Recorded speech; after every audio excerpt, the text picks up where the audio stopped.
Hello everyone and welcome to Campus 101 exam series.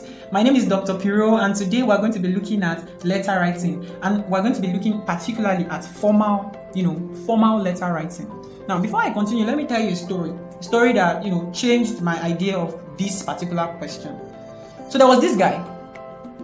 He went to apply for a job, and right then and there in the office, and it was a good job, a very well-paying job. Right there and there, they said, okay, we accept you. We want to take you. Now take this piece of paper and take this pen. Just write a formal letter for the job you're applying for and submit it to us, and then we'll just employ you immediately. The guy took the piece of paper and he could not write the letter and he lost the job. So this topic is important both in your exam and in real life, all right? So just learn it once and for all and then you are good to go. Every year, letter writing comes out in your exams. So you can as well just learn it. There's a 100% chance of a letter coming out. It might be formal, semi-formal, or informal, but a letter will come out in your exam. So you can as well just learn it, both in real life, as I said, and for your exams. Now, there are 9 rules that you must follow when you are writing letters, all right? There are 9 rules. There are 9 things that must be on your script. If these 9 things are not on your script, on your formal letter, it is no longer a formal letter, all right? So let's list them. When we list them, then we can go about discussing them. So what is the first thing that must be in a formal letter? The first thing that must be in your formal letter is number 1, your address, all right? So the writer's address, and in this case, your address, all right? Your address. Immediately directly under your address is what? You must also put a date. The reason why it is important to put your address is, if you don't put your address, and how are they going to respond to you? All right. Now, formal letters are not written, and this is something very important that you must know. Formal addresses are not letters are not written to people like individuals. They are written to offices. All right. So it is usually an official matter that will make you write a formal letter. So that formal letter is not, you're not directing it to an individual, you're directing it to an office. So you, for example, you're directing it to the principal of a school, or the governor of a state, or the president of a country, or the director of a company. But all the time is to an office. That office can be occupied by anybody. I hope you understand that. So as I was saying, you have to have an address there, so they will have somewhere to, if they want to reply your letter, they will have somewhere to, respond to you. The next thing is, after your address and the date, is the receiver's address, all right? So the recipient's address. So you must put the recipient's address on your article, all right? So the fourth thing that must be in that article is you must, greet, all right? Greet the person. So for example, you say, "Dear sir," and that is a simple one we use, all right? So "Dear sir" or "Dear ma." All right, so this is what, and then after that you follow with a comma. So these are the first four rules. All right, so what are the next things that must be on your? So the next thing is number 5, and this is the key, is the title of your letter. So for example, the title of your letter. So maybe application for an employment, complaint, or whatever it is, but the title is the next thing that will follow in your article, in your letter writing. What's the next thing? The content. All right, so the content, you are not just writing letter. So the content, it's important that your letter has a content, and your content must be arranged in paragraphs. All right, paragraphs. So if for example you want to lay a complaint to the principal of a school for inadequate facilities or amenities in your boarding school, you have one paragraph addressing light issues, one paragraph affecting electricity, one affecting water, the other one affecting bullying. So you put your points in paragraph. That is what we mean by the content of your formal letter.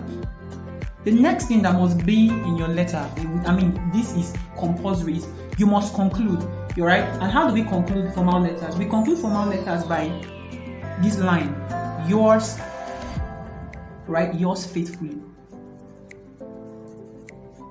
Please use yours faithfully.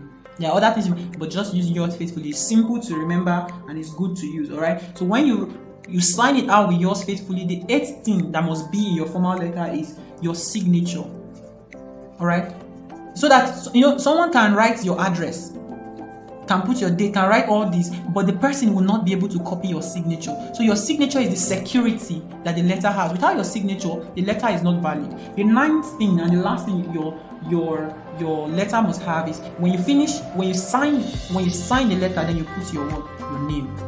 All right, so you put your name, and then sometimes they'll put a space for you to put your contact, for example, your phone number. all right? But the last that must be in your formal letter is your name, all right? And then let us practice a little, all right? So let us practice a little with this structure that we have here, all right? So for example, my address, all right? So I'm going to use an imaginary address now, all right? So I write kilometer 5, all right? John Mason's Avenue, kilometer 5, John Mason Avenue, comma, Kaduna State. Kaduna, comma, Kaduna State. Nigeria. Full stop. Alright, that's one. Number 2 thing in my address is what? Date. So today is what? 15th July, comma, 1963. Alright, this of course, this is not a real, this is an imaginary date. But the next thing is what? My recipient's address. Alright, so I'm writing to the principal,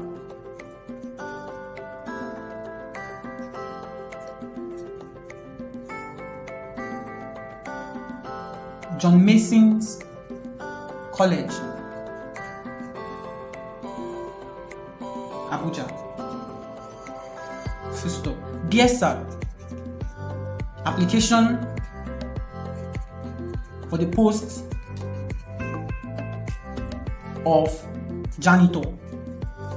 Alright, so and I underline this. Dear sir, application for the post of janitor. I want to be the janitor of your blah blah blah blah blah blah blah. Yours faithfully. Then I sign it. Then I write Dr. Piro. Alright, so this is the structure of how our formal letters must look like. Now, the last things I'll tell you about the formal letter is make sure you are concise. It's a formal letter. You're not writing to your friend, you're writing to an office. So be very, very concise. Do not use abbreviations. Alright, do not use abbreviations. Do not use slangs. Alright, use standard English and use simple English. Do not use abbreviation, do not use slangs. Alright, so make sure you do not do this in your formal letter. Don't forget, once again, 1, you must have your address. 2, the date you're writing that letter. 3, the recipient's address. Alright, make sure you greet the person receiving the letter. What is the title of your letter? What are you applying for? What are you complaining for? And then you put the content and arrange your content in paragraph. End with yours faithfully for formal letters. Sign it, write your name, and then with these you already have your marks. Alright, so don't forget, be simple. Those are the rules for English language. Be simple, be clear, and what? Exactly, be fast. If you follow these rules, you will have your A in English language. It's not supposed to be a hard language. You don't have to be John Webster, alright? You don't have to be a Webster to be able to get an A in English language. So this will conclude our formal letter writing tutorial. Thank you very much and see you in the next video series.